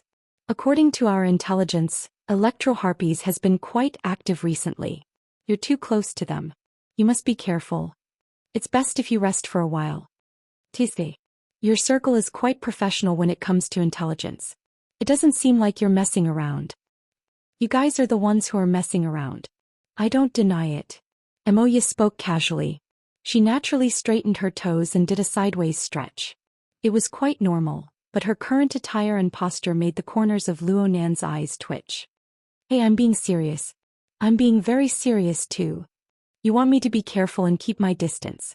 You want me to call for help if I encounter any problems. I want to be a bit less active recently. Isn't that all? Also do a body check. Luo Nan sent an address to Emoya. Make a trip here. Investigate the risks just in case. You've thought quite thoroughly. A scholar who hasn't seen for 3 days has a whole new level of respect for you. Emoya returned to her cross-legged sitting position. Her body leaned forward slightly. Then how did you think about the matter with Ruiwen? Ruiwen? Luo Nan couldn't turn his train of thought for a time. What's wrong with Ruiwen? You arranged Ruiwen's grade in class. Did you pay attention to her studies or her mental state? Luo Nan still didn't understand. She's only been at school for a few days. Is she tired of studying? Luo Nan spent all day with Ruiwen at Acumen College. He didn't discover anything abnormal. He didn't believe that anyone could discover any changes in Ruiwen's mental state. The smile on Mo Ye's face faded. One ask. How can a child with only 3 to 4 years of memories keep up with the 7th grade curriculum? Luo Nan opened his mouth to speak, but he was unable to make a sound for a time. That's right. He knew that Rui Wen's relatively clear life memories were only about 3 years. At most it wouldn't exceed 5 years. And within that time the laboratory and the fighting arena made up nearly all of her elements. Of course this was abnormal. But Luo Nan knew that Quantum Corporation had installed special equipment in Rui Wen's brain when he rescued her from Jack's hands. It was used to control accidents. Under these circumstances, modifying and erasing memories wasn't something hard to understand. The relevant research of the Xia City branch also showed that it was practically impossible to form a complete personality with 3 to 5 years of memories. So there was reason to suspect that Rui Wen should have possessed a relatively mature behavior pattern early on. It was just that the relevant memories were all erased by Quantum Corporation. Rui Wen's current situation was formed on this basis. With Quantum Corporation's methods, the only way to find out about Rui Wen's past situation was to flip through their database. But there was already a slim chance of completely recovering her past memories. It was useless to tell Mo Ye too much about this complicated matter. Mo Ye's focus wasn't on this. She only has 3 to 4 years of memories and she only has the ones from the underground fighting arena. This means that Rui Wen's learning foundation is practically zero. Even though she's very smart, it would be very difficult for her to catch up in a short amount of time. What's more, everyone can see that her energy and interest aren't on this. Luo Nan could only admit it. That's right. I don't really understand the situation in your circle. I can only ask you. Do you think she'll be able to live a normal life in another 10 years with the current trend? What I mean is that she'll have a normal social circle. She'll become a complete person in society. She won't just live on a certain side. Why do I feel like you're talking about her being a gangster? Though Luo Nan said this, he felt quite diffident in his heart. Rui Wen's current abilities were more than enough to live on. But if she were to live freely in society with a complete personality, Luo Nan couldn't imagine such a scene for the time being. Chapter 586. Luo Nan came out from Mo Ye's room. His eyebrows were locked. He had originally come to warn Mo Ye. He never thought that he would end up with a head full of thoughts. He understood Mo Ye's intentions. This sister saw Rui Wen's talent in music and wanted to bring this little girl into the profession. Luo Nan had to admit that Mo Ye had a good eye. The essence of music was organized sounds. Any sound could be summed up as the vibration of an object. And Rui Wen's body and soul were mixed together. Inside and outside were one. This was the highest form of vibration that Luo Nan could currently recognize. This realm of using simplicity to control complexity was indeed a talent that no one could reach when used in the path of music. The technical discussion could be discussed later. Luo Nan was thinking that rather than letting Rui Wen painstakingly catch up to her peers and forcefully assimilate into normal society, it would be better to display her strong points and put on a layer of disguise in the normal world. Rui Wen was still young. He could wait and let her decide for herself. But he thought a bit more. With Rui Wen's temperament, she might not be able to express her thoughts clearly even if she had them. Preparing for a rainy day wasn't wrong. Luo Nan thought too much. His mind was a bit muddled. Legally, Mo Haihang and Luo Shuqing were Rui Wen's guardians. But in reality, Luo Nan was the one who truly needed to bear the responsibility. Any decision he made could affect Rui Wen's entire life. This was real pressure and there was no outlet for it. Perhaps only by watching Rui Wen slowly form her ideal appearance would he have the chance to breathe a sigh of relief. Luo Nan walked toward his own room. He had just taken 2 steps when he subconsciously turned his head. He saw that the door to the small room on the west side of the 2nd floor was closed. He hesitated for a moment, but he still walked over. He hesitated in front of the door for half a second. In the end, he decided not to be hypocritical. He skipped the process of knocking on the door and pushed it open to enter. This was Rui Wen's room. The room wasn't large, but it was decorated with care. It was mainly a warm and simple beige color, probably to neutralize Rui Wen's cold colors. This was the handiwork of his aunt and Mo Ye. There was no one in the room right now, but Luo Nan didn't find it strange. He continued to walk inside. The biggest reason he chose this room for Rui Wen was that there was a small open balcony on the west side of the 2nd floor. Rui Wen was on the balcony right now. Luo Nan entered the balcony. The first thing he saw wasn't Ruiwen but Ink, the enormous bald crow. It hooked its claws on the edge of the balcony railing and spread its wings, making a rustling sound. It had been a long time since this guy took medicine, but under the nourishment of the closed production line, its body grew larger and larger. Its claws and wings were powerful and its feathers were glowing. If it wasn't for its short and blunt beak, people would believe that it was an eagle when it spread its wings and flew. Yes, this small balcony of about 4 to 5 square meters was Ink's new residence, and it was the most convenient place for Ruiwen to hook up with it. Beyond Ink's half-spread wings, a crescent moon hung in the western horizon, casting down dim light that decorated this dark domain. Looking further down he saw Ruiwen. Under Ink's wings, the girl leaned against the railing of the balcony and sat on the ground with her legs bent. Just like Emoya, she wore a thin shirt that exposed her calves and bare feet. The cold of the winter night had no effect on her. Ruiwen's eyes were closed and she still held the practiced zither in her bosom. She casually plucked the strings, and the soft and cool melody of a single note was like a breeze in the night. It brushed across Luo Nan's face, causing a wave of subtle tremors to rise on his skin. But when he carefully experienced it, it was like the rippling ripples of a river. It was so clear that the bottom could be seen, but there was a vacant emptiness within. Luo Nan could sense the regular deformations of the vibrational waves of the metal strings as they penetrated through the texture of the zither board, but he was unable to experience the part that belonged to a person under this transparent and clear tone. He was already used to this sort of Ruiwen, but Emoya's words crossed his mind. He couldn't help but have a different feeling grow in his hair. The balcony was very small. It could only fit Ruiwen by herself. Luo Nan didn't move forward. He stopped at the junction between the room and the balcony, and he half knelt in front of Ruiwen. Ruiwen must have felt Luo Nan approaching her, for she opened her eyes. Her deep and serene pupils were bottomless, and he couldn't see the emotions that a normal person should have.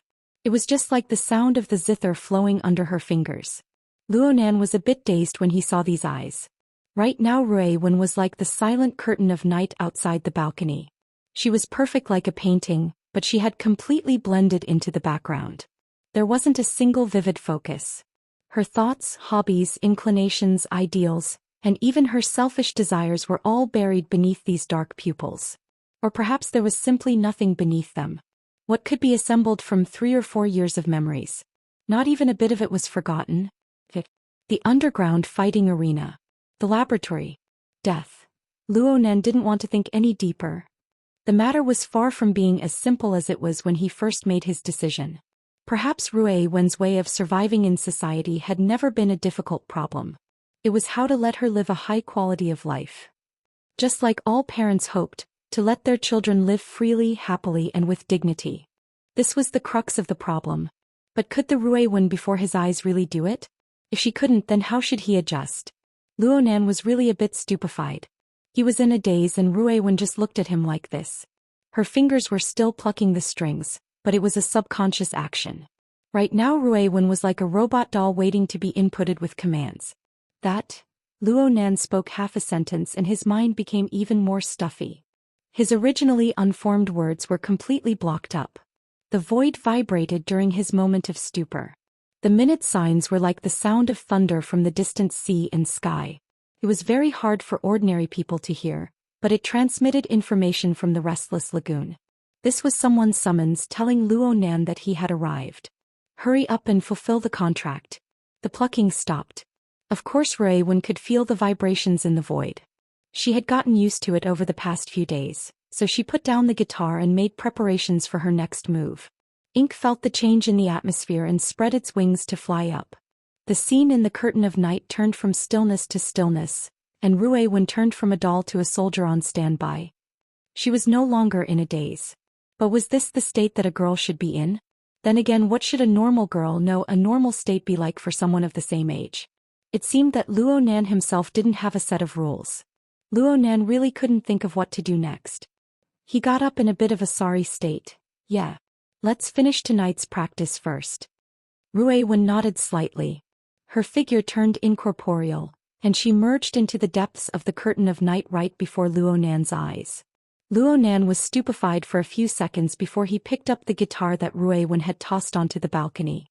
He carried it back into the room, gently leaning against the wall as he put it down. He didn't grasp the angle of the guitar well when he put it down, and the body of the guitar collided with the wall. The guitar let out a buzzing vibration, turbid like his current mood.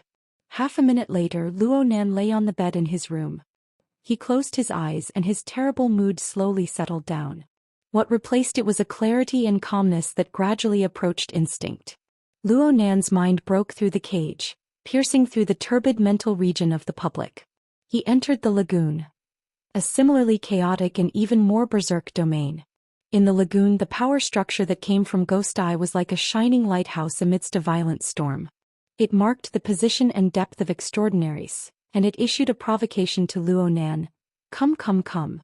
Let's fight another 300 rounds. After the 14th lecture ended, Ghost Eye Che-yi displayed his specialty in being shameless. He claimed to have lost the wager and willingly stayed in Xia City to serve as Luonan's sparring partner. She wanted to squeeze out elements that could be used by Luonan from the cage theory that Luonan had elucidated and put into practice.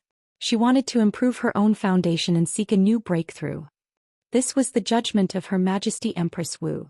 There was a 70 to 80% chance that it was true. For an extraordinary to cast aside his pride, there really weren't many people in this world who could do anything to him. Ghost Eye stayed in Xia City as he wished. In the outer seas he trained with Luonan in the lagoon every night. No matter what his intentions were, Luonan needed a sparring partner like this. He needed it more than anyone could imagine. Luonan didn't immediately step forward to meet Ghost Eye's provocation. Instead, he calibrated his position and locked onto the depths of this chaotic storm zone. There was another target drifting erratically, and he poured the strength of his mind into it. A rigid barrier towered in an instant, and the impact of the storm was greatly reduced. Luonan entered the fortress constructed by the configuration of the Ring of Blood Intent. This structure was still simple and crude. It was the standard big, stupid, and thick. Compared to Ghost Eye's extraordinary domain that spanned across the storm, it was quite lacking. But it was this kind of structure that formed the necessary foundation for Luonan's assault on the lagoon region. It was like a ship. It could carry a crew and it could travel amidst the howling winds and huge waves. As Luonan's telepathy entered the fortress, the 100 or so telepathic thoughts that had been rather quiet within the area surrounding the fortress quickly became restless. The corresponding information was sprinkled to every corner of Xia City through the psychic wave network and a few other channels. In the blink of an eye, telepathic thoughts gathered one after another from every region of Xia City. Most of them were transferred through the psychic wave network. There were also a few who came through the bracelet that Luonan had distributed 2 days ago. In any case, the number of telepathic thoughts that came from different people within the fortress broke through the 500 mark in a short dozen seconds. This was pretty much the total number of ability users who could enter the fortress through the configuration of the Ring of Blood Intent after lesson number 14. Due to the pressure of the lagoon region's storm and the limitations of the extremely simple configuration, a considerable portion of ability users had their consciousness in a half-muddled state after entering the fortress. It was very difficult for them to communicate with others. They only retained their basic perception abilities. Only a few B-rank mental users such as Gao Meng and Bamboo Pole could maintain the flow of telepathic thoughts to communicate. But no one was chatting with Luonan at this time. For the 500 ability users within the fortress, every second in the lagoon region was incomparably precious. And Luonan and Ghost Eye's attack drill was a carnival that belonged only to them. That's right. This was a carnival. Luonan borrowed the strength of the fortress to blast Ghost Eye with his first shot. He pushed against the energy turbulence of the lagoon region, transmitting the destructive shock several dozen kilometers away. Chapter 587. The revelry didn't last too long. Approximately 30 minutes later, the supernatural attack from Ghost Eye above the abyss region was like the receding tide of seawater. It receded layer by layer until it was far beyond the limits of human perception. At the same time, Luonan, who was leading the operation of the fort, had his spirited aura vanish into the void. It was indistinct and undetectable. The evening demonstration ended here. Some of the ability users within the fort withdrew their consciousnesses.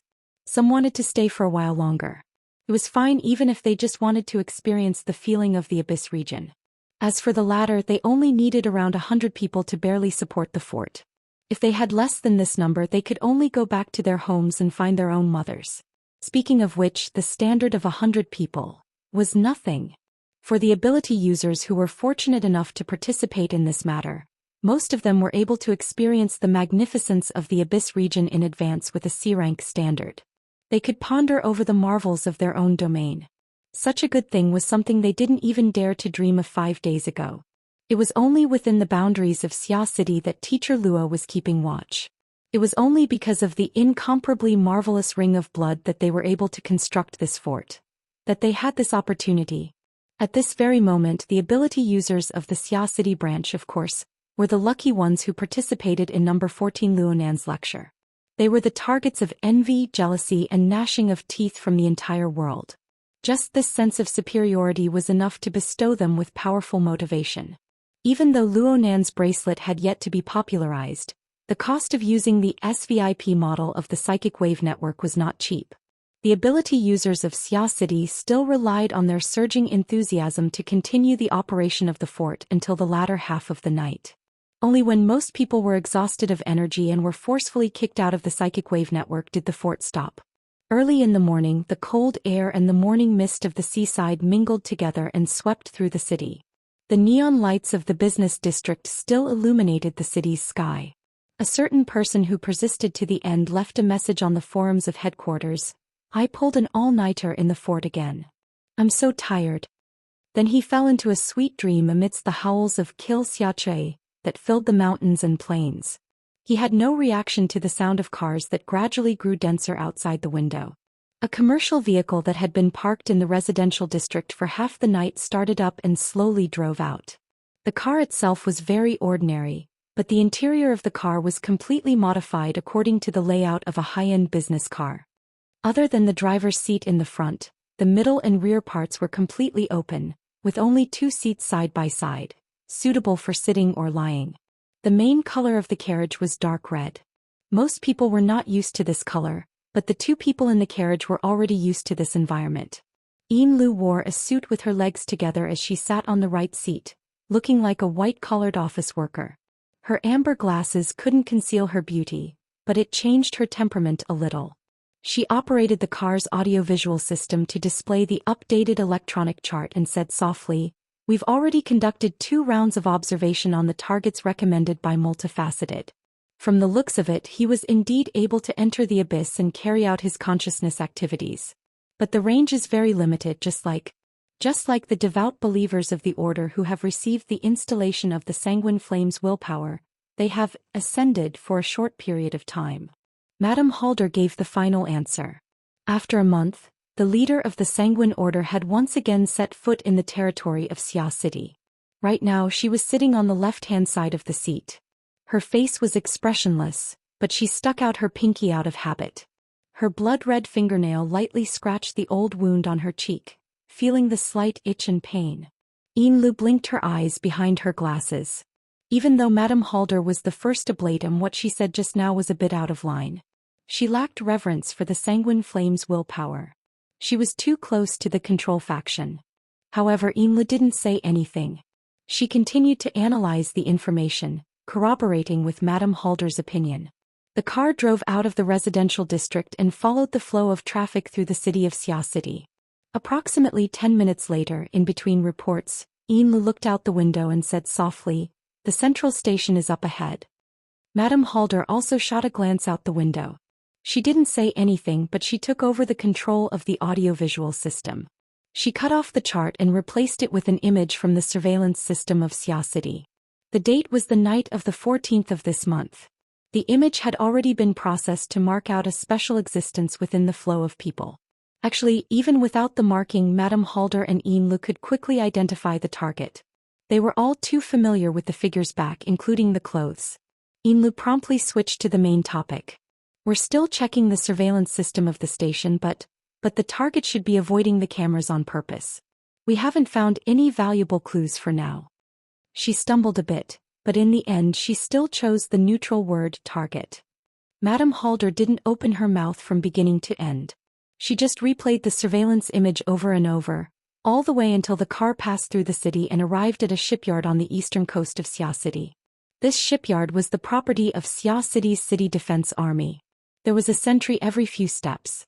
The security was tight. But when Madame Halder's business car drove out of the security zone, there were already military guides waiting for them. They brought them into the factory. The road was green and they passed unimpeded. Yinlu sighed in her heart. The Blood Flame Order had always maintained a relatively close cooperative relationship with the military. Even though Tianbang had relied on the resources of Team AB and the field army to catch them unprepared, the Order's deep-rooted network of relationships in Xia City for dozens of years had not completely collapsed. However, this network of relationships was like a rootless duckweed. Even a high-level member of the Order like Yinlu found it hard to accurately estimate how much longer it could last. The car drove all the way to a certain shipyard by the sea. This was originally a spare factory for assembling coastal warships. Most of the equipment here had already been discontinued. They only borrowed the special environment of the shipyard to store a special creation that was hauled back from the sea. Madame Halder and Yinlu got out of the car one after another. They only needed to raise their eyes to see the ash-gray hill floating in the sea below the shipyard. This hill was 15 meters high above the water's surface. Its complete volume was enormous, and its main structure was pieced together from all sorts of skeletal fragments. These bones were mostly fish bones, but they were abnormally tough. It was clear that they were the remains of a mutant. The method of piecing them together was very crude. Sharp spikes could be seen everywhere. If someone were to bump into it, there was a high chance that they would be pierced through by 10,000 arrows. This hill was the most obvious trace of the sea region where Jin Tong had either disappeared or died half a month ago. It was still a ghastly white in the video data. As time passed, the bones continued to change color. But in any case, it looked rather strange and frightening. Yinlu had just sized it up a few times when someone called her. She swept her eyes over the number and immediately took 2 quick steps forward. She moved closer to Madame Halder's ear and said, "Sky General Entertainment. They're most likely here to discuss an acquisition." Madame Halder stared at the hill of bones. She simply waved her hand and walked forward. Yinlu understood. She stopped where she was and spoke a few words with Madame Halder. After all, this wasn't a good time to negotiate. She simply set an appointment and hung up the phone. When she turned her head to look, Madame Halder was already being led by a military guide onto the workbench of the shipyard. She turned to the other side of the hill of bones. Yinlu sped up, wanting to catch up to Madame Halder. But as soon as she stepped onto the workbench and turned a corner, she saw a rather familiar skinny face. That person happened to be blocking Madame Halder's path and was smiling as he spoke. When Yinlu came over, his eyes lit up when he saw her dressed like an office lady. He winked at her and said, "Oh my, your order is always shouting about fighting and killing, but you never lack beauties. This person isn't inferior to you back then." Yinlu opened her mouth, but a breath was stuck in her throat. She almost couldn't make a sound. It wasn't easy for her to catch her breath. She couldn't care about anything else. She immediately closed her legs and bowed. "Lord Ghost Eye. Why do you say I'm interested in meeting your order? That's a really cool way to address you." Ghost Eye was wearing a loose casual outfit and a pair of sneakers. He looked like an old morning jogger. He had a smile on his face and didn't look the slightest bit dignified as an extraordinary. But Yinlu, who was right next to him, had a layer of cold sweat on her back. She had discussed with the military about a secret visit, but she just had to run into an extraordinary. Was this an accident or was it something else? Compared to the uncouth Ghost Eye, Madame Halder was wearing a light gray retro windbreaker, a pair of goatskin gloves and a silk scarf around her neck.